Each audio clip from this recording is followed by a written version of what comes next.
찾아준 줄 알고 봉독해 드리겠습니다. 민수기 27장 1절로 11절입니다. 요셉의 아들 므낫세 종족들에게 므낫세의 현손 마길의 증손 길르앗의 손자 헤벨의 아들 슬로브앗의 딸들이 찾아왔으니 그의 딸들의 이름은 말라와 노아와 호글라와 밀가와 디르사라. 그들이 회막문에서 모세와 제사장 엘르아살과 지휘관들과 온 회중 앞에 서서 이르되 우리 아버지가 광야에서 죽었으나 여호와를 거슬러 모인 고라의 무리에 들지 아니하고 자기 죄로 죽었고 아들이 없나이다. 어찌하여 아들이 없다고 우리 아버지의 이름이 그의 종족 중에서 삭죄되리이까? 우리 아버지의 형제 중에서 우리에게 기업을 주소서 하매 모세가 그 사연을 여호와께 아뢰니라. 여호와께서 모세에게 말씀하여 이르시되 슬로브와 딸들의 말이 옳으니 너는 반드시 그들의 아버지의 형제 중에서 그들에게 기업을 주어 받게 하되 그들의 아버지의 기업을 그들에게 돌릴지니라. 너는 이스라엘 자손에게 말하여 이르기를 사람이 죽고 아들이 없으면 그의 기업을 그의 딸들에게 돌릴 것이요 딸도 없으면 그의 기업을 그의 형제에게 줄 것이요 형제도 없으면 그의 기업을 그의 아버지의 형제에게 줄 것이요 그의 아버지의 형제도 없으면 그의 기업을 가장 가까운 친족에게 주어 받게 할지니라 하고 나 여호와가 너 모세에게 명령한 대로 이스라엘 자손에게 판결의 규례가 되게 할지니라. 아멘. 네. 오늘 주제는 하나님의 공동체에서는 자유로운 문제 제기를 할 수 있어야 되고 또 토론도 할 수 있어야 되고 어떤 정당한 운영 원칙이 있어야 한다는 겁니다. 그 다음에 우리가 또 질문해야 될 것은 광야 이스라엘 공동체가 보여주는 하나님 나라 공동체는 어떤 공동체인가? 지금까지도 여러 번 나왔지만 오늘 본문이 또 보여주는 어떤 공동체가 되어야 되는가 모습을 보여주고 있습니다. 어떤 이제 공동체가 있습니다. 이제 교회도 공동체인데 그 각자 구성원들이 있는데 정당한 이의 제기를 할 수 있어야 되죠. 또 발언을 할 수 있어야 되죠. 근데 그걸 폭력적으로 억압하는 사회는 이제 애국과 같은 바로의 나라입니다. 바로가 다스리는 나라. 그래서 억압하고 채찍으로 때리고 나일강에 던져 죽이고 이 세상에서 가장 그 수준이 낮은 공동체가 어디냐면 이제 군대입니다. 거기는 지금은 많이 개선이 됐습니다만은 그 일률적으로 하죠. 거기는 개인의 어떤 특성 이런 것들 용납하지 않습니다. 이제 군대 특성상 그럴 수밖에 없는데 그렇게 하고 그 다음에 말 안 들으면 기합, 폭력, 옛날 같으면 막 매로 그냥 막 두드러 패는 거죠. 그게 이제 가장 수준이 낮은 거고 가장 수준이 높은 건 이제 하나님이시잖아요. 하나님은 한 개인. 이게 선한 목자 되신 예수님은 양을 각각 불러낸다 그랬잖아요. 각자 다 다르게 창조하시고 각자에게 맞게 하나님은 다 그렇게 보살피시고 인도하시죠. 그 공동체에서 한 사람의 의견이라도 그 의견을 낼 수 있어야 되고 그 의견은 누구의 의견이든지 존중될 수 있어야 되고 그래서 하나님께서는 이 세상 나라, 이 세상의 사회와는 다른 그런 공동체 그게 이제 교회고 더 크게 말하면 이제 하나님의 나라를 이 땅에 건설하시려고 이제 애굽으로부터 이스라엘 백성들을 구원해내신 겁니다. 그래서 주기도문에 뜻이 하늘에서 이룬 것 같이 땅에서도 이루어지이다. 하늘에서는 하늘나라에도 이렇게 큰 하나님 나라가 지금도 운영되고 있거든요. 먼저 간 성도들이 있고 그전에는 이제 그 천군 천사들이 있는 하늘의 나라가 또 거기는 운영된단 말이에요. 근데 거기에는 무질서, 모순, 억압, 폭력, 미움, 슬픔, 죽음 이런 것이 없이 그냥 진짜 하나님의 완벽한 나라죠. 아름답고 행복과 기쁨만이 있는 그 나라인데 땅에서도 그 나라가 실현되기를 원하시는 거예요. 그래서 이스라엘 백성들을 이제 타락해서 그것이 다 깨어졌는데 하나님께서 다시 이스라엘 백성들을 세우셔서 그 나라를 하나님 나라를 이 땅 위에서 점점 확장되어 나가면서 뜻이 하늘에서 이루어진 것 같이 하나님의 나라가 이 땅 위에서도 구현되기를 하나님이 이제 원하신 거죠. 하나님 나라는 그래서 성경을 자세히 보시면 하나님은 고아와 과부의 하나님이시다. 그렇게 이제 말씀하고 있습니다. 고아와 과부의 재판장이시다. 세상에서는 고아와 과부는 힘이 없는 자들이기 때문에 그들의 권리는 부자나 힘 있는 자들에게 다 빼앗기고 재판관들에게 뇌물을 먹여가지고 재판관이 약하고 소외된 자이들은 자는 그냥 그래서 유전무죄, 무전유죄 이런 말이 나오지 않습니까? 그러나 하나님의 나라는 약하고 소외된 자, 어떤 소수자의 목소리 할지라도 다 경청하고 하나님이 오늘 모세가 이 문제 어떻게 할까요? 하고 하나님 앞에 갖고 나가니까 하나님이 딱 들으시고 하나님이 공의로운 판결을 딱 내리시잖아요. 그 여인들의 연약한 목소리라고 해서 하나님이 침묵하시는 게 아니고 모세도 여자들은 가만히 있어라 하면서 묵살해버리는 게 아니고 그 문제를 가지고 하나님 앞에 나아갑니다. 이제 아름답고 참 귀한 지도자의 모습을 여기서 이제 배울 수가 있습니다. 그래서 공의로운 질서를 세워가는 나라입니다. 가정만 해도 작은 교회고 천국인데 조그마한 아직 철이 안 든 말귀도 잘 못 알아듣는 애들이라고 해가지고 가만히 있어 시끄러 이렇게 욱박지르는 집도 있죠. 그러나 성숙한 가정, 정말 예수를 주로 섬기는 가정은 어떻습니까? 조그마한 애들이라 할지라도 사랑하고 또 하나의 같은 인격체를 가졌으니까 어떤 말을 하다 할지라도 귀 기울여 듣고 아닌 거나 잘못된 거는 교정해주고 설득해가면서 교육하면서 이렇게 세워나가는 거죠. 자, 그래서 오늘 본문 말씀을 보시면 이제 여인들이 지난주 수요일날 생각해 본 것처럼 이의를 제기했습니다. 슬로바스의 딸들이 이제 그 아버지가 아들이 없이 그냥 딸만 낳아놓고 죽은 거예요. 근데 이제 앞에 율법은 있어요. 땅 분배는 어떻게 할 것인가. 근데 아들에 대해서만 아들에게 그냥 이렇게 땅을 상속시켜주는 원칙이 있단 말이에요. 그러니까 그 원칙 가운데는 아들이 없이 죽었을 때는 어떻게 하느냐라는 구체적인 게 이제 없었던 거죠. 그러니까 이제 딸들이 이 문제를 가지고 아들이 없어서 우리는 이제 딸들밖에 없는데 어떻게 하면 좋겠습니까? 그러면 땅 경제적인 문제 때문에 나온 게 아니에요. 슬로보스의 딸들은 아버지의 이름이 그 기업 가운데 이스라엘의 어떤 그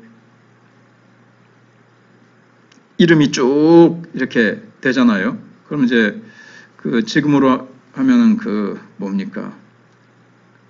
족보 같은 데서 이제 이름이 사라진단 말이에요. 그것 때문에 하나님 나라의 어떤 시민으로서의 어떤 그 자리, 위치 이런 것들이 이제 상실되니까 그것을 잃지 않기 위해서 아버지의 이름이 잃지 않기 위해서 문제를 제기합니다. 이 문제를 가지고 이제 나온 거죠.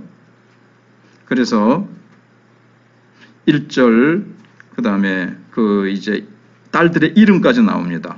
27장에 와서는 그들이 회막문에서 모세와 제사장 엘르아살과 지휘관들과 온 회중 앞에 서서 이 문제를 이제 제기하는 거예요. 3절에서 우리 아버지가 광야에서 죽었으나 여호와를 거스러 모인 고라의 무리에 들지 아니하고 하나님의 심판을 받아서 죽었더라면 그 기업을 받는 거에서 제외될 텐데 그렇지 않습니다. 자기 죄로 죽었다는 것은 다른 일반 평민들과 같이 다른 사람들과 같이 그냥 죄 없는 사람은 없으니까 그냥 그렇게 죽었습니다. 평범하게 죽었습니다.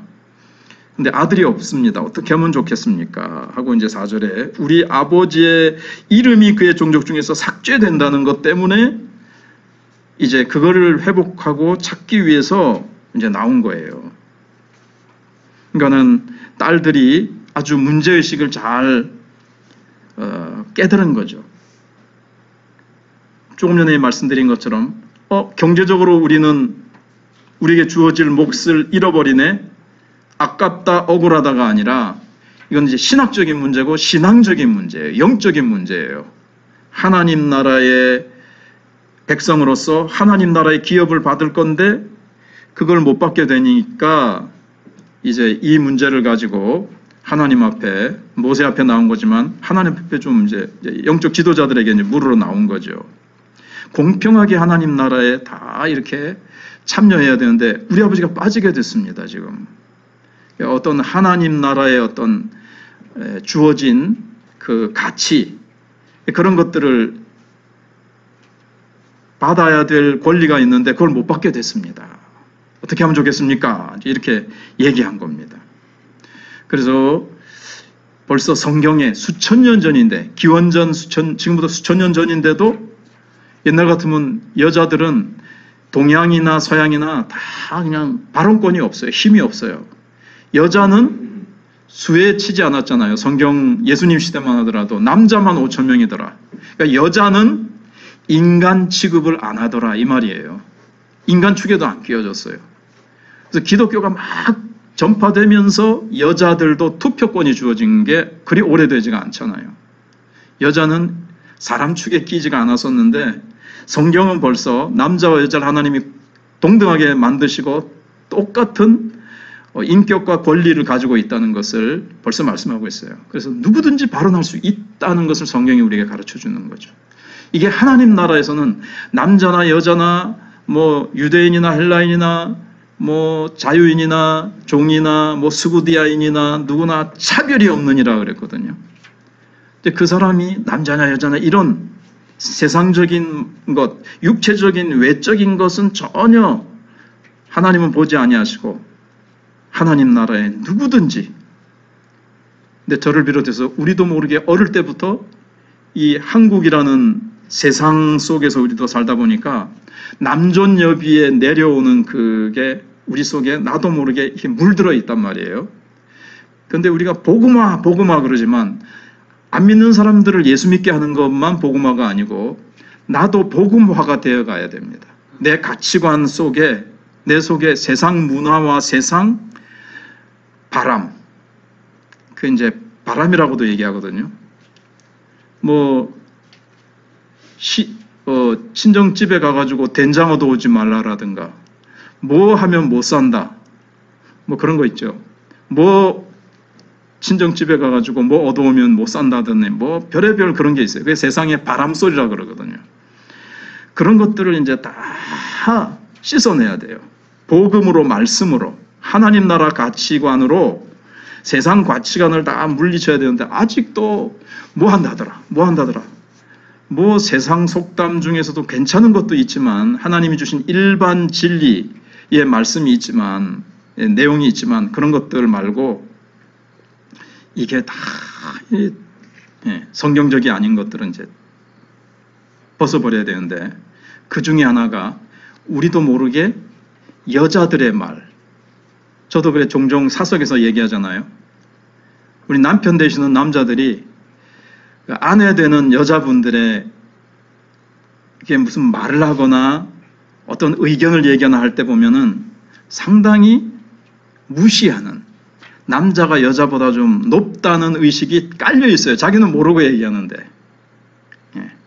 그래 제가 얘기를 하면 잘 인정을 잘 안 하더라고요. 고치려고 잘 안 해요.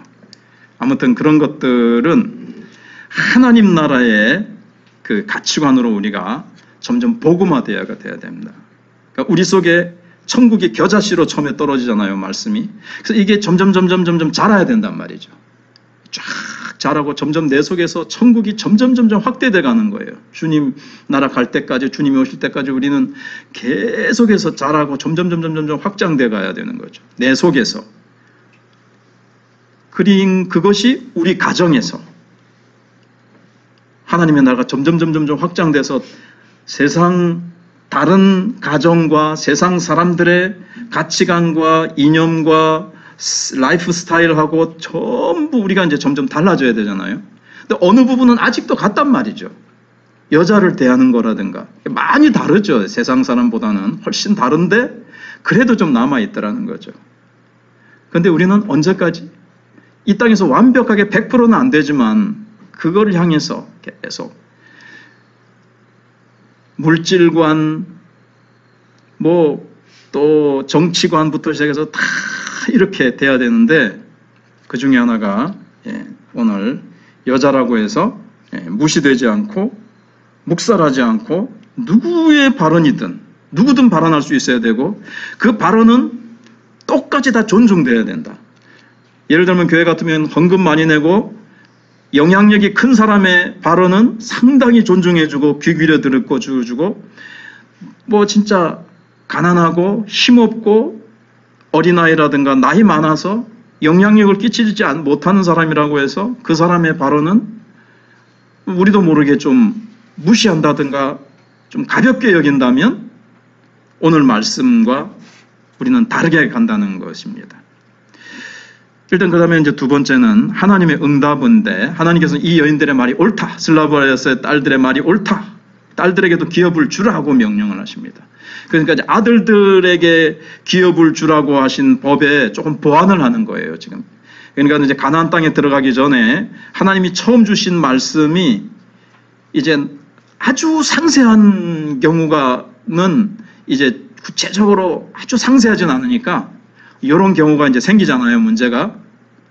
큰 원리만 하나님이 주셨기 때문에 이제 거기서 발생되는 약간의 문제점을 이제 하나님이 보완해 주십니다. 이제 다른 그런 것, 이 법뿐만 아니라 나중에 보면 성경에 그런 것들이 있어요. 이거는 무엇을 말합니까? 정의롭게, 하나님은 공의롭게 분배해 주시는 거예요. 이 사람에게는 지위가 높고 남자고 힘이 세고 경제력도 있고 뭐가 있고 하기 때문에 이 사람에게는 더 많이 주고, 힘없는 사람은 싹 거기서 하나님은 소외시켜 버리신다든가 그렇게 하지 아니하시고, 하나님은 연약한 자의 작은 신음에도 귀 기울이시고, 그래서 고아와 과부의 재판장이 되신다 그러시잖아요. 세상에서는 무시당하는 사람들, 그것은 이제 세상은 힘에 놀리고, 그런데 경쟁사회고, 그런데 하나님은 그렇지 아니하시고, 누구든지 하나님의 형상대로 지음받은 인생이라면 한 영혼이 천하보다 귀한 것은 다 똑같잖아요. 노숙자의 영혼은 값싸고 어느 회장의 영혼은 더 비쌉니까? 하나님께서 다 천하보다 귀한 영혼이니까 하나님께서는 다 자기 형상대로 지은 영혼들이기 때문에, 그래서 다 하나님이 그렇게 하시는 것을 봅니다. 이게 하나님 나라의 근본 가치예요. 그래서 우리가 뜻이 하늘에서 이루어진 것, 땅에서 이루어진다는 것은 이런 모든 영역에서 이렇게 퍼져나가는 겁니다. 그래서 이게 이제 하나님의 주권을 온 땅에 라는 이게 개혁주의의 논리고, 이게 이제 성경에 나오는 그거죠. 근데 이제 참고로 말씀드리면 복음주의라는 게 있어요. 복음주의, 좋게는 들리지만 좋은 면도 있지만, 복음주의라는 건 뭐냐면, 개혁주의는 모든 영역을 다 성경적으로 하나님의 주권이 임하게 하는 거고, 복음주의는 한국대학생 선교라든가 어떤 선교단체처럼 오직 기도, 전도, 요것만 이렇게 딱 거기에만 집중하는 거예요. 영혼 구원. 그게 굉장히 중요한 거는 맞는데, 살다 보면 예수가 예수를 믿어서 이제 직장을 선택할 때 이 직장은 성경적으로 맞느냐 안 맞느냐, 그런 것들이 섬세한 부분이 있을 수가 있어요. 돈을 사용하는 부분에 있어서라든가, 정치적으로 어떤 문제가 생겼을 때, 오늘처럼 이런 문제가 생겼을 때 살다 보면 별의별 문제가 다 생긴단 말이죠. 근데 하나님은 모든 영역에, 그래서 성경이 어떻게 말씀하고 있습니까? 먹든지 마시든지 무엇을 하든지 다 하나님의 영광을 위해서 하라. 그러니까 모든 영역에 다 하나님을 영화롭게 해드려야 되는데, 정말 기도하고 전도하는 일 외에는 우리가 이 세상에서 아무런 우리와 관계돼 중요하지 않은 다른 건 다 중요하지 않습니까? 그렇다고 해서 기도와 전도하는 게 중요하지 않다는 것을 얘기하는 게 아니라, 그건 너무너무 중요하고 최우선 순위에 있지만 그 외에도 우리의 삶에 있어서 먹어도 마셔도 무엇을 해도 다 하나님을 영화롭게 해야 된다는 거예요. 어떤 큰 교회에서 이거 그거는 이제 다음에 얘기하겠습니다. 그 다음에 이제 그래서 하나님께서 개정된 상속 원칙을 주시면서 아들도 되고 딸도 줘라. 근데 아들도 없고 딸도 없어요. 그러면은 그 사람의 형제에게 줘라. 근데 형제도 없어요. 그러면은 삼촌이나 이게 아버지의 형제에게 줘라. 근데 거기도 없다. 그럼 이제 제일 가까운 친척에게 줘라. 이렇게 하나님께서 딱 원리를 제시해 주십니다. 그래서 누구나 동의하고 이해할 수 있는 원리와 원칙을 하나님께서 딱 제시해 주시는 거죠. 그래서 우리도 어떤 누군가 연약한 자라든가 누가 지금 어려운 문제를 생겨서 공동체에 문제를 제기했을 때 그냥 묵살하거나 그냥 그렇게 무시하는 것이 아니고 존중해서 잘 들어줘야 되고 그 사람의 문제를 이거 뭐 골치 아픈데 뭐 대충 해결해 주자 하면서 그냥 영향력 있는 사람은 아주 그렇습니까 하면서 아주 그냥 막 떠받들어 가지고 잘 그 사람이 만족할 때까지 모든 사람이 이해해주고 그 사람도 만족할 때까지 잘 해주면서 뭐 별 영향력 없는 사람은 그냥 꼬랑댕이나 그냥 먹고 떨어져라 이런 식으로 하는 게 아니라 누구나 다 이해하고 잘했다 맞습니다 할 정도로 그렇게 이제 해줘야 된다는 거죠. 자, 결론을 내리면 서론에서 또 계속 생각해 본 대로 교회에서 여성들, 아이들, 노인들, 가난한 자들의 목소리는 묻히지 않도록 발언력이 높은 힘 있는 자들의 목소리만 우리 귀에 들리고 그냥 연약한 자의 소리는 내 귀에 잘 안 들려오는 세상은 그렇잖아요.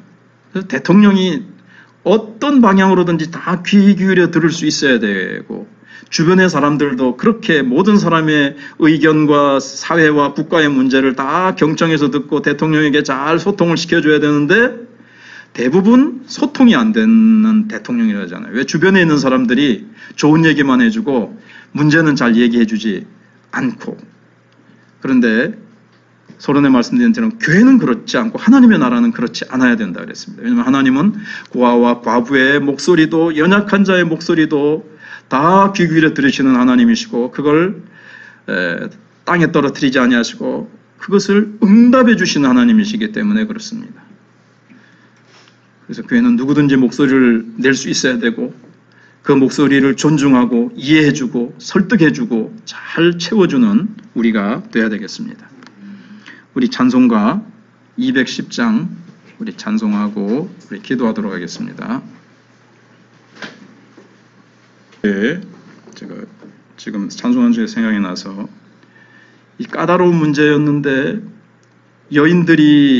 여인들이었지만 모세도 엘르아살도 잘 해결할 수 없는 풀기 어려운 문제였는데 연약한 여성들이 가지고 나갔을 때 하나님은 귀 기울여 들으시고 문제를 해결해 주셨습니다. 우리 기도에 적용해 보면 어떻습니까? 나는 연약하고 부족합니다. 세상은 그 어떤 지혜로운 사람도 해결해 주지 못하는 어려운 문제를 내가 만났습니다. 그러나 하나님께 내가 가지고 나가서 그 문제를 아뢰고 하나님 앞에 부르짖을 때 하나님은 귀 기울여 들으시고 그 문제를 너무나도 지혜롭고 공의롭게 해결해 주신다는 교훈을 또 우리가 여기서 배울 수가 있습니다. 슬로브한 여인들이 문제 제기를 하지 않고 그냥 뭐 손해보고 넘어가지가 아니고 문제를 가지고 하나님 앞에 나갔듯이 나도 기도라는 것, 내 기도를 들으시는 하나님이 계신데 우리가 그냥 넘어갈 것이 아니고 약속하신 것을 내가 분명히 받아 누릴 권리와 권세가 있는데 이 문제를 하나님 앞에 가지고 나가서 아뢰고 부르짖는다면 하나님은 귀 기울여 들으시고 내가 힘없고 세상에서 아무것도 아니라고 하나님은 세상은 무시해도 하나님은 무시하지 아니하시고 들어주시기 때문에 우리가 기도로 하나님 앞에 부르짖는다면 어떠한 문제 어떠한 어려운 난제라 할지라도 하나님은 들어주시고 풀어주신다라는